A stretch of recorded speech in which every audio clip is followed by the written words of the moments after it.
여러분, 예수님은 33년, 얼마나 짧은 인생입니까? 33년. 예수님은 33년, 요즘 전쟁통에 어린 아이도 죽어가고, 이렇게 짧은 생을 뜻하지 않게 사는 사람들이 너무 많아서 안타까운 일인데, 그 짧은 생을 사시면서, 그리고 마지막은 골고다 언덕 위에 십자가에서 죽으셨어요. 여러분, 십자가 죽음은 가장 비참한 그런 형벌이었습니다. 십자가는 모욕이고 멸시고 저주고 부끄러움이었어요. 갈라디아서 3장 13절에 신명기 21장 23절을 인용해서 바울은 이렇게 말합니다. 나무에 달린 자는 모두 저주를 받은 자이다. 예수는 저주를 받으셨어요. 그 예수의 최후에 대한 성서의 생생한 기록입니다. 복음서에 조금씩 다르게 기록을 하고 있는데 마가복음이 아주 생생하게 그 당시에 그 역사를 기록하고 있습니다. 마가복음 14장, 15장에 계속 이어지는데 그들 가운데 더러는 달려들어 예수께 침을 뱉고 얼굴을 가리고 주먹으로 치고 알아맞추어 보아라. 놀려대기 시작했다. 또 하인들이 예수를 손바닥으로 쳤다. 그런 다음에 그들은 예수께 자색 옷을 입히고 가시관을 엮어서 머리에 씌운 뒤에 유대인의 왕 만세하면서 저마다 인사했다. 또 갈대로 예수의 머리를 치고 침을 뱉고 무릎을 꿇어서 그에게 경배했다. 이렇게 예수를 희롱한 다음에 자색 옷을 벗기고 그의 옷을 도로 입혔다. 그런 다음에 예수를 십자가에 못 박으려고 끌고 갔다. 그들은 예수를 십자가에 못 박고 예수의 옷을 나누어 가졌는데 제비를 뽑아서 누가 무엇을 차지할지를 결정했다. 예수와 함께 십자가에 달린 두 사람도 그를 욕하였다. 여러분, 당시에 어떤 제목을 가진 자가 십자가의 죽음을 맞았습니까? 로마의 그 통치 아래 있었어요. 로마는 지금의 미국과 중국을 합한 정도의 그 최고의 어떤 권세, 그 힘을 떨쳤던 나라입니다. 그래서 로마인들은 십자가 처형을 하지 않았어요. 아무리 그 못된 짓을 했어도 십자가 처형은 이방인들에게 했습니다. 로마 통치에 저항한 반란자, 폭동 주동자, 독립운동가, 정치범, 또 사회적으로 가장 낮은 계층에 도망하거나 반항했던 노예들, 그리고 강도 살인자, 중범죄자, 그들에게 내린 국가 권력의 공개적 과시고 공포적인 통치 수단이었습니다. 그런데 예수는 십자가에 달려 죽으셨어요. 왜 죽으셨습니까? 오늘 승용형 아주 또 하나하나 우리에게 예수의 죽음에 대해서, 십자가에 대해서 그 의미를, 그 뜻을 또 생각하게 해 주었는데, 왜 예수가 죽었는가? 여러분, 예수는 유대인 동족에 의해서 처형당했어요. 당시 유대 땅은 로마의 식민지였죠. 티베리우스 황제 통치 아래 있었습니다. 그리고 유대 땅은 로마에서 파견한 빌라도 총독이 다스렸어요. 이 총독에게는 군사, 사법 권력이 주어졌고 사형 집행권이 있었습니다. 유대인들에게는 아무리 그 종교 권력을 가진 기득권층이라도 사형을, 재판을 그렇게 집행할 수 있는 권한은 없었어요. 오로지 이 총독에게 그 권한이 있었습니다. 그리고 그 유대 땅, 팔레스타인 땅은 세 개의 이제 이렇게 지역으로 나누어서 각각 분봉왕을 세웠죠. 갈릴리의 헤롯 안티파스, 그리고 유대 사마리아의 또 헤롯 아켈라오, 그리고 북동 지역의 헤롯 빌립이 통치했습니다. 이 유대 민족에게는 네 종교 집단이 있었어요. 사두개파, 사두개파죠. 우리가 복음서에서 계속 만나게 되는데 이들은 귀족 제사장이었습니다. 성전 중심이었고 모세 오경만을 인정합니다. 그리고 부활과 천사, 영적인 존재를 그들은 믿지 않았어요. 현실 권력과 결탁했고 로마의 앞잡이 노릇을 하면서 매우 현세적이었습니다. 바리새파입니다. 서기관 랍비가 이들의 주 계층이었고 바리새파를 다른 말로 분리주의자라 그렇게 얘기를 해요. 바리새파라는 뜻이 분리주의자다 그런 뜻입니다. 이들은 회당, 율법 중심의 평신도 운동을 펼치면서 민중 속으로 들어가서 민중의 지지를 얻고 이 종교를 나름 대중화하려고 노력했던 사람들이에요. 그래서 당시 민중들은 바리새인들을 상당히 존경했습니다. 부활, 천사, 심판을 강조해서요. 또 하나의 종파가 에세네파죠. 세례 요한도 에세네파 출신이다. 그렇게들 이야기합니다. 이들은 도시 사회를 등지고 자신들만의 광야에서 신앙 공동체를 이루고 살았습니다. 대표적인 예가 저도 이 사회 쿰난 공동체를 가봤었는데 그곳에 같이 이렇게 모여서 몇백 명, 몇천 명이 함께 생활을 하는 거예요. 그러면서 제가 인상적으로 그곳에서 봤던 거는 그 가운데서 물론 각자 다 자기의 그 삶의 자리가 있고 또 자기의 역할이 있는데 성경을 그 골방에 들어가서 계속해서 필사했던 그 서기관의 역할을 또 맡았던 사람들이 있습니다. 그들에 의해서 그 하나님의 말씀을 보존하지 않았어요. 나중에 이제 전쟁통에 그들이 그 동굴에 거기에 다 이렇게 항아리에다가 성경을 그대로 보존했던 게 사해사본이 발견된 게 되었던 겁니다. 이들은 엄격한 정결 규례를 가졌고 종말론적인 신앙으로 메시아를 대망했습니다. 그리고 젤로 땅입니다. 하나님 나라를 위한 과격한 혁명가들이었어요. 이들은 민족과 신앙을 결합했고 로마 사회에 저항했습니다. 또 무력을 사용해서라도 사회를 전복하려고 했습니다. 이들 모두에게 예수의 출현, 예수의 존재는 거슬리는 바위였어요. 사두개파에게는 성전 권력과 정면 충돌했고 바리새파와는 율법 해석에서 부딪혔어요. 그들은 예수와 그의 제자들이 자신들처럼 율법과 전통을 지키지 않는다며 비난했습니다. 예수가 하나님의 이름을 모독하고 율법을 파괴했다. 그러면서 종교적인 범법자로 예수를 내몰았습니다. 에세네파는 어떻습니까? 그들만의 구별된 광야 공동체, 정결을 강조한 반면에 예수는 그들이 죄인이라고 낙인 찍고 분리했던 이들과 아무 거리낌 없이 만나고 그들의 친구가 되셨어요. 못마땅할 수밖에 없었습니다. 젤로 땅에게 예수는 온건주의자였습니다. 그들은 자비와 비폭력, 평화와 용서와 원수 사랑을 말하는 예수를 도무지 수용하고 용납할 수 없었던 것입니다. 이런 점에서 예수는 당시 사회 비주류, 이단하자, 아웃사이더였습니다. 그럼 오클로스 민중들은 어떠했는가? 그들은 예수에게 감동했죠. 그리고 열렬히 추종합니다. 예수에게는 바리새인 율법학자에게 없는 카리스마가 있었기 때문입니다.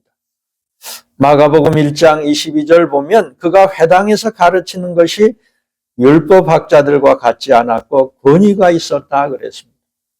더군다나 말씀으로 귀신을 내쫓으시니 사람들이 권위 있는 새로운 가르침이다 하면서 놀라움을 금치 못합니다. 하나님 나라를 비유로 민중 언어로 쉽게 가르치는 방식에서도 예수는 누구에게도 없는 당신만의 서사를 가지셨습니다. 사람들은 예수의 말씀에서 위로와 힘과 소망을 얻었습니다.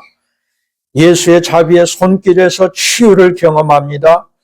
예수의 사랑과 진리에 기초한 행동에서 그들은 자신이 누구인가 존재를 새롭게 자각합니다. 군중은 예수를 고통의 현실에서 자기들을 건져주고 구원하실 하나님이 보낸 메시아다. 그렇게 기대하고 확신했습니다. 그리하여 예수를 따르는 민초들이 당시 사회의 무서운 세력이 됐어요. 이에 사두개인, 바리새인, 율법학자들은 불안하지 않을 수가 없었습니다. 예수가 민중을 선동한다. 예수가 사회를 어지럽힌다. 예수가 심지어 나라를 전복하려고 한다. 그런 이유를 내세워서 기회가 주어지면 어떻게든 예수를 죽이려고 음모했고 시도했습니다. 예수를 따르는 거대한 물결에 놀라며 이렇게 말하기도 했어요. 요한복음 12장 19절에 보니까 바리새인들이 서로 말하되 볼지어다 너희 하는 일이 쓸데없다. 보라 세상이 그를 따르고 있다. 세상이 그를 추종하고 있다. 그러면서 바리새인 사두개인들은 군중을 선동하기 시작했습니다. 그리고 군중은 또 그들의 유혹에 넘어갑니다. 예수에게서 자신들이 기대했던 그 메시아와는 다른 면을 보면서 예수에게 등을 돌리고 심지어 그를 십자가에 죽이라고 한 목소리를 냈습니다. 여러분, 예수가 다분히 정치적이었기 때문에 그런 정치적인 이유로 십자가 죽음을 맞이했던 것입니까? 흔히 정치와 종교는 분리돼야 된다. 종교 분리를 이야기를 하죠. 종교는 또 정치적인 색깔을 띄어서는 안 된다. 정치와는 선을 그어야 된다. 그런데 본래 교회가 이 정치와 이 종교 분리를 얘기할 때는 교회는 정치로부터 어떤 정치 권력으로부터 혜택을 입어서는 안 된다. 그런 뜻이 있습니다. 그게 본래 뜻이에요. 종교 분리라는 거는. 그렇지만 종교인은, 그리스도인은 또 어떤 다른 이방 종교인들도 다 그 나라의 한 시민입니다. 시민으로서 정치에 참여하고 정치적인 발언을 할 수 있습니다. 여러분 잘 아는 독일에는 기독사회민주당이라는 게 있지 않아요? 기독교 사회민주당. 그게 하나의 정당으로 자리 잡고 있습니다. 우리의 실상, 우리의 삶, 일상의 사실 갈등, 분쟁을 끊임없이 조정하고 해결해가는 정치적인 삶 아니겠어요? 우리는 정치를 떠나서 살 수는 없어요. 여러분 예수도 보면 하나님 나라 운동을 펼치면서 매우 정치적이셨어요. 12 제자를 선택하신 것만 해도 그래요. 이스라엘 12지파를 염두에 두고 그러신 거 아닙니까? 그리고 예수님은 처음부터 자신을 그렇게 드러내지 않으셨어요. 자기를 사단이 알아보고 또 많은 병고침을 받은 자들이 행여 예수를 사람들에게 널리 알려서 예수의 존재가 이렇게 부각이 되고 또 왕으로 추앙받고 뭐 그런 메시아로 떠받치는 것을 극히 경계하셨습니다. 그리고 때가 무르익었다 싶었을 때, 하나님 때가 임했다 싶었을 때 당신의 죽음을 제자들에게 3번씩 예고하고 그리고 죽음을 각오하고 예루살렘에 들어가셔요. 예루살렘 성전을 정화하고 또 구약의 그 예언의 말씀을 자신에게 성취하신 것을 우리가 보게 됩니다. 오늘이 바로 예루살렘에 입성한 그 나귀를 타고 입성한 종려주일인데 그 또한 구약의 예언의 말씀의 성취였다 하지 않아요? 그 하나님의 말씀을 구약의 율법과 성문서와 예언서를 다 기억하셨던 예수님은 그 말씀을 당신 안에서 이루시고자 그 길을 걸으셨던 겁니다.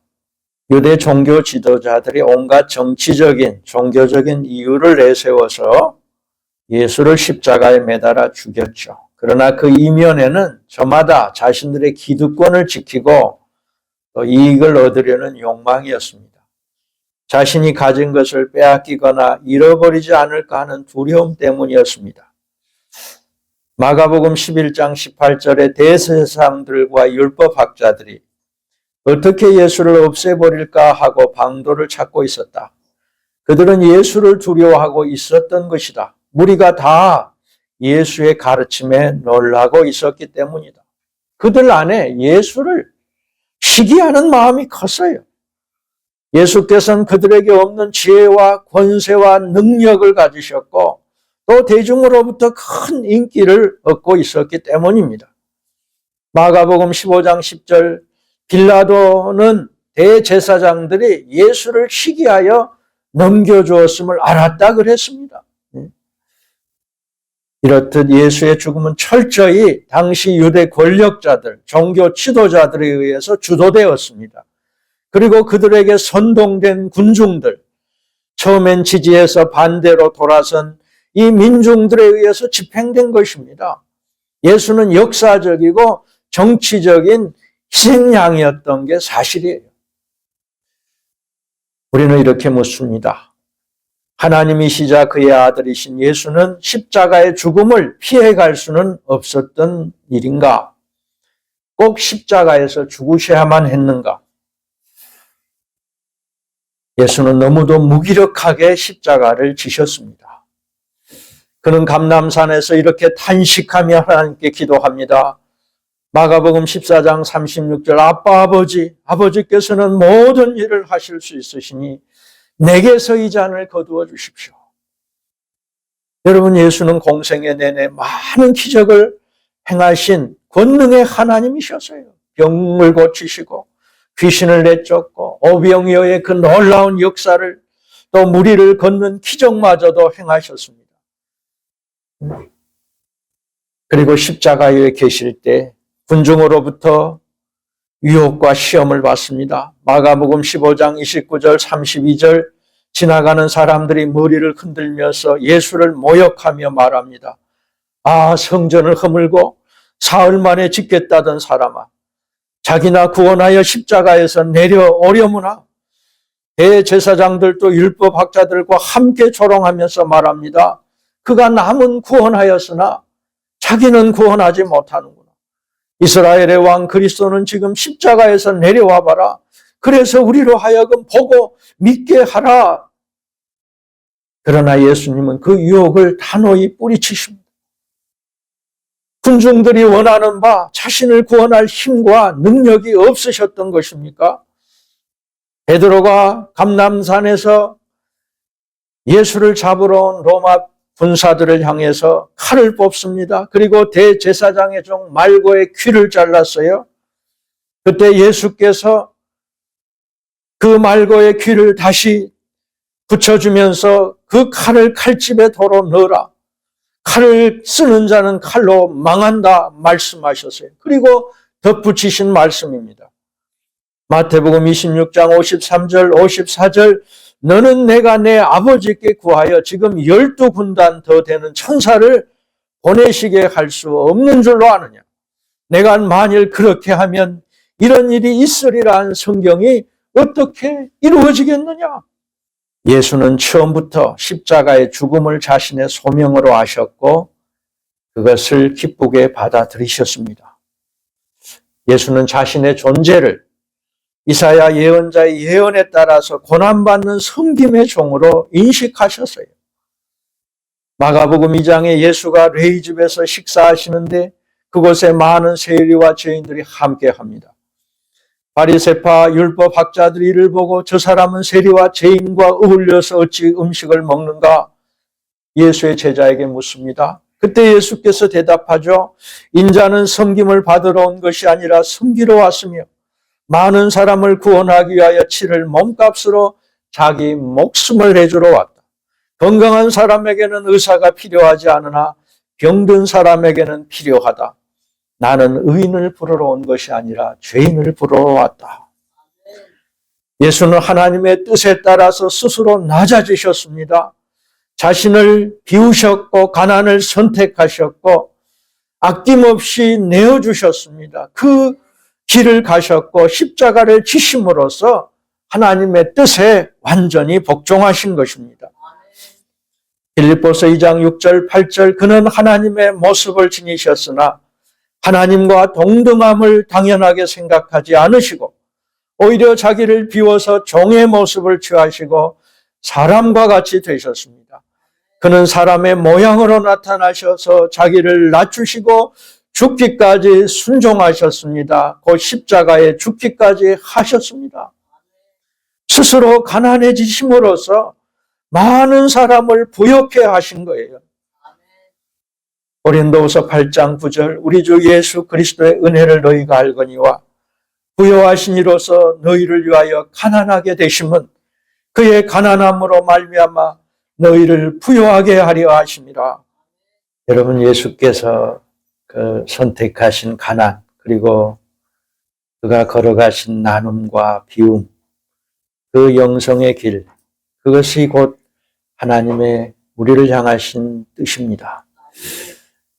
여러분, 성경만이 아니에요. 저는 노자를 즐겨 읽는데 그 도덕경 39장에 이런 말이 있습니다. 고기 천이본 고이 하이기 시후왕 자유 고가 불곡 차비 천이본하라 비호라.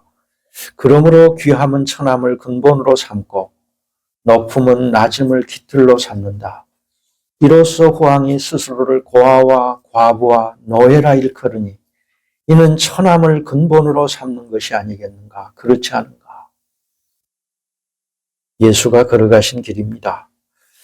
예수는 십자가 위에서 살과 피를 다 내어주고 쏟으심으로써 우리를 향하신 하나님의 사랑과 자신의 사랑을 나타내 보이셨습니다.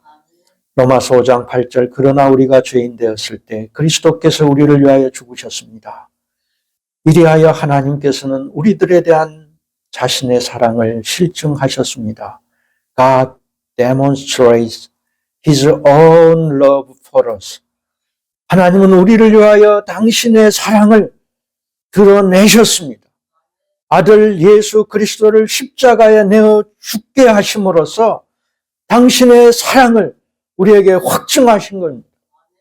요한일서 3장 15절 그가 우리를 위하여 목숨을 버리셨으니 우리가 이로써 사랑을 알게 되었습니다.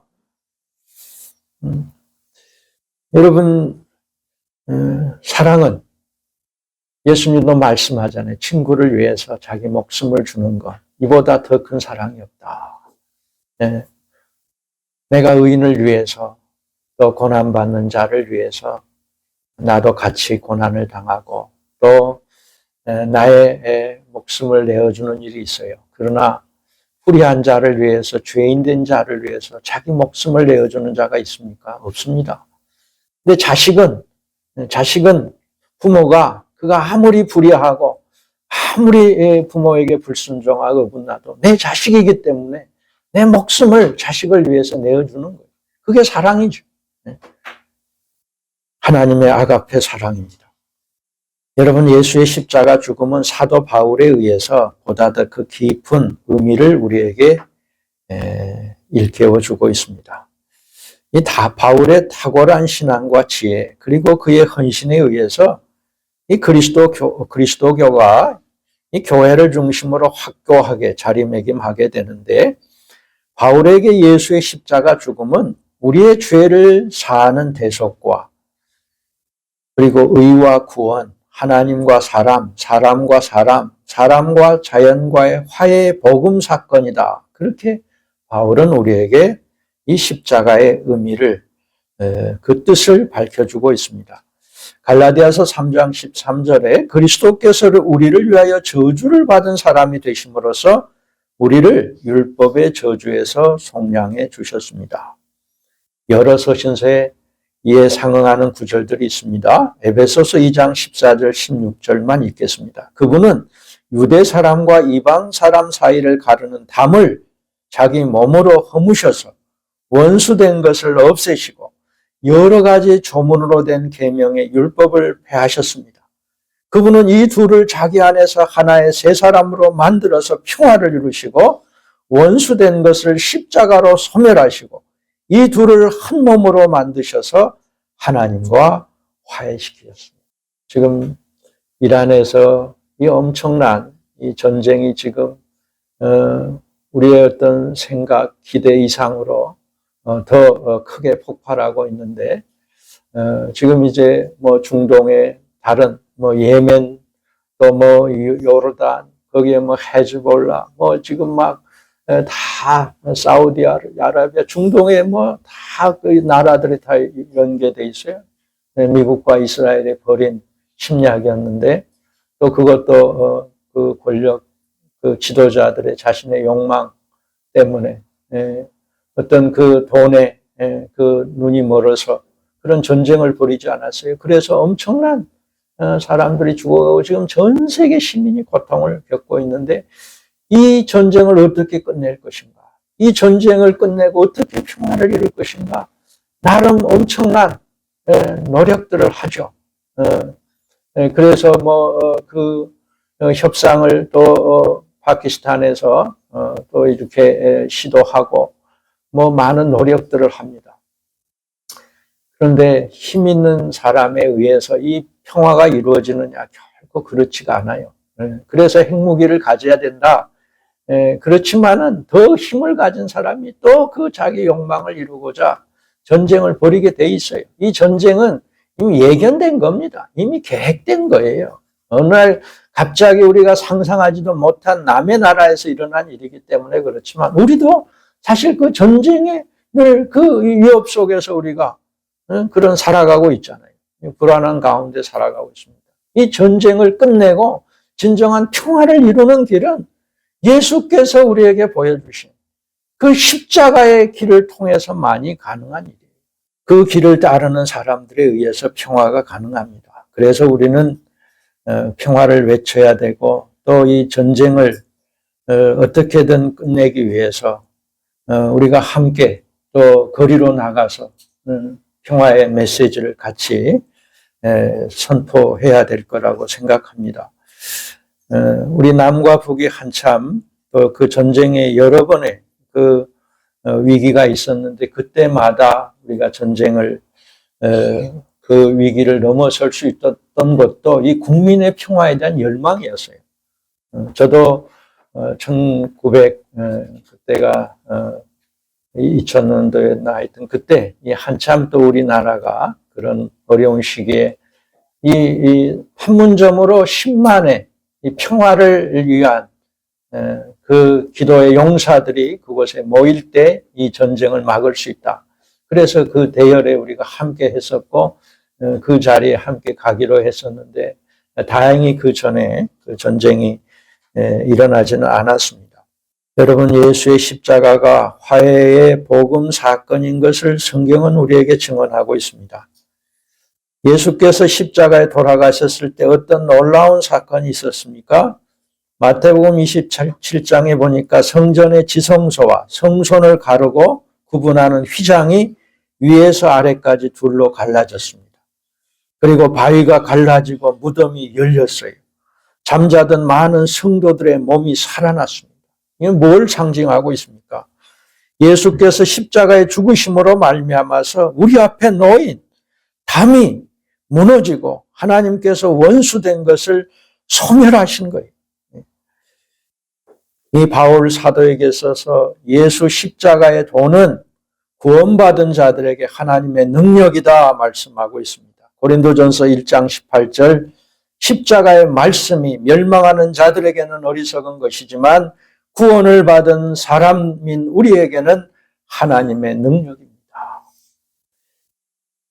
십자가에 대한 신학적인 의미를 잠깐 설명하고 말씀을 마무리하겠습니다. 현대 신학의 거장이라 하는 몰트만은 그의 저서 십자가에 달리신 하나님, 희망의 신학을 말한 몰트만, 십자가에 달리신 하나님, 그게 책 제목이에요. 저희 신학교 때 열심히 읽고 같이 토론했었던 책인데 그는 예수 십자가의 죽음을 가리켜서 단순한 어떤 대속의 속죄론의 교리를 넘어서 하나님 안에서 일어난 삼위일체적인 사건이다. 그렇게 이야기를 했습니다. 어떤 점에서 삼위일체적인 사건인가? 십자가에서 예수는 버림받으셨어요. 사람에게 버림받고 하나님으로부터 버림받는 견디기 힘든 고통을 겪으셨습니다. 마가복음 15장 34절 엘로이 엘로이 라마 사박다니 나의 하나님 어찌하여 나를 부르셨습니까? 예수께서 큰 소리로 부르짖으며 마지막 숨을 거두셨어요. 하나님 아버지께서는 아들을 내어주시는 그 아픔이 슬픔이 크셨습니다. 그 슬픔은 십자가의 고통을 감내하는 사랑이었습니다. 성령은 십자가 위에서 아버지와 아들을 사랑으로 하나 되게 하신 것입니다. 하나님 안에서 일어나는 삼위일체적인 사건이다 라고 말하는 이유가 여기에 있습니다. 몰트만은 십자가를 가리켜서 신정론, 여러분 데오도시, 하나님은 왜 인간과 세상에 고통을 허락하시는가? 왜 악인이 잘되고 선인이 고통을 겪습니까? 그에 대한 우리에게 답을 주고 있다. 여러분 성서의 또 가장 중요한 주제 중에 하나 아니에요. 욥기서에서 끊임없이 이 질문을 합니다. 또 시편 37편, 73편에서 시인은 이 질문을 하고 있어요. 하나님 왜 악인이 잘되고 선인이 고통을 겪습니까? 당신이 살아계시다면 왜 인간과 세상에 이 고통을 허락하십니까? 십자가는 그 질문에 대해서, 인간의 고통에 대해서 설명하지 않아요. 단지 몸소 인간과 세상 고통 한복판으로 하나님께서 육신의 몸을 입고 그 가운데 들어오셔서 그 고통을 대신하십니다. 하나님은 언제나 고통의 이유를 설명하는 자가 아니라 고통에 동참하고 함께하는 자, co-sufferer. 예수의 십자가는 고통당하신 하나님을 우리에게 드러내주고 있습니다. 우리는 언제나 인간의 연약함과 버림받음 속에서 보다 더 선명하게 하나님의 존재를, 하나님의 실제를 경험합니다. 예수의 십자가는 이 땅에 지금 여기에서 모든 고난받는 자와 연대로서 그 중요한 의미를 갖습니다. 그래서 몰트만은 말합니다. 예수의 십자가는 단순한 과거의 역사적 사건이 아니라 모든 피해자들, 약자, 고통받는 자들과 함께하는 현재적인 사건이다.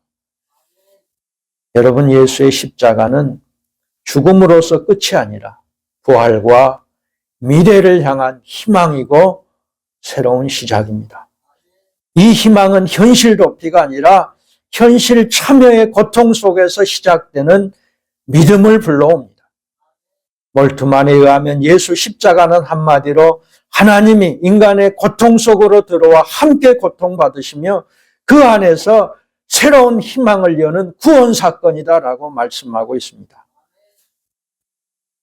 여러분, 우리는 스가랴 12장 10절 그들은 자기들이 찌른 사람을 쳐다볼 것이다. 예언의 말씀처럼 오늘 십자가를 바라보면서 예수의 죽음을 묵상하고 그 의미를 함께 생각합니다. 그리고 십자가가 주는 복음의 메시지를 우리 자신에게 적용합니다. 예수의 십자가 죽음은 자기 뜻이 아닌 하나님의 뜻에 대한 철저한 복종이었습니다. 그래서 예수 십자가의 죽음을 곁에서 지켜본 백부장과 로마 병정들이 이렇게 고백합니다. 참으로 이분은 하나님의 아들이셨다. 우리 또한 내 뜻, 내 주장, 내 고집을 버리고 하나님의 뜻의 진리에 복종할 수 있어야 할 것입니다. 그게 자기 십자가를 지고 주님을 따르는 제자의 길이고 삶입니다.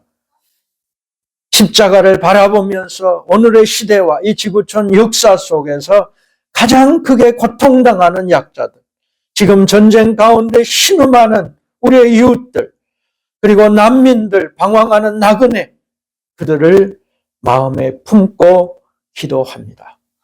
그들의 고통과 아픔에 진심으로 동참하고 사랑과 긍휼과 자비의 손길로 연대해야 할 것입니다.